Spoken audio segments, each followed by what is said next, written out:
with my caseworkers or constituent service representatives, as we call them in Austin and San Antonio.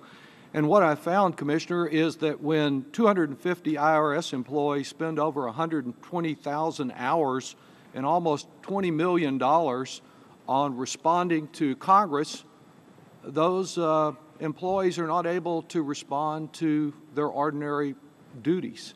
I found, for example, that as far as nonprofit community service organizations, that the Austin African American Cultural Center, that a small town area community foundation that wanted to raise money in that small town for the first time to support community activities, that a neighborhood community association in San Antonio, that the Unitarian Universalist Justice Ministry, that a video service that covers community organizations in San Antonio and tries to spread the word about their activities, all of them had waited months and in some cases over a year to try to get approval of their application, because it would appear to me your folks are so busy responding to one claim after another, you have no additional resources. You're not able to respond to the job that the law asks you to do.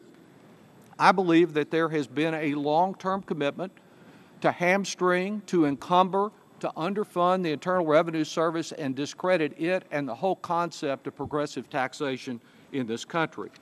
Now, let me ask you as to the seriousness of this investigation. Sir, have you ever been in Benghazi? No. Do you know if you or Ms. Lerner have ever had any responsibility for anything having to do with Benghazi and our embassy there? No.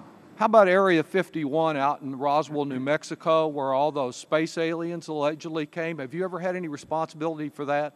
No. Have you ever had custody of the president's birth certificate? No.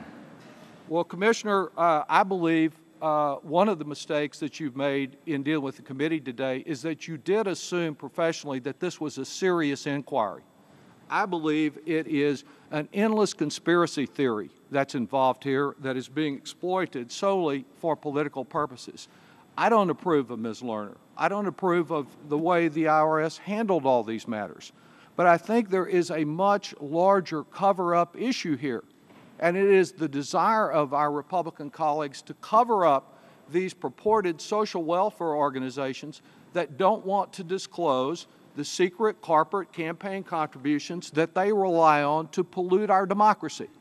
It's not surprising to me that without a letter from a member of Congress that the Internal Revenue Service would have at least questioned why one organization headed by Karl Rove of Texas, Crossroads GPS, was spending $71 million in election cycle 2012. My concern is that it doesn't appear from the public record that there's been a determination as to whether that was a legitimate social welfare organization or not.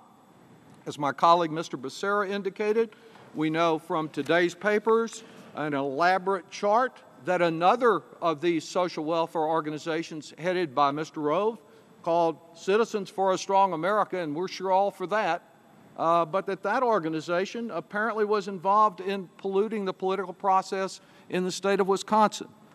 I believe that this is a serious matter. The use of corporate secret money is a problem enough, but the determination to have that money be taxpayer subsidized in social welfare organizations, in some cases headed by individuals who never had any interest in social welfare until they could claim it for themselves to pollute our democracy, that is a serious problem. I'm pleased you're going to be coming forward with anything else that you can find. Because though this is not a serious investigation, but the endless pursuit, the obsession with conspiracy and conspiracies, we do need to have every bit of information, every shred of information that you can find, even though the people I talk about in Texas who have legitimate issues before the IRS are collateral damage in the process. But then I guess Mr. Rove and some of his colleagues never much cared about collateral damage in other contexts anyway. I yield back.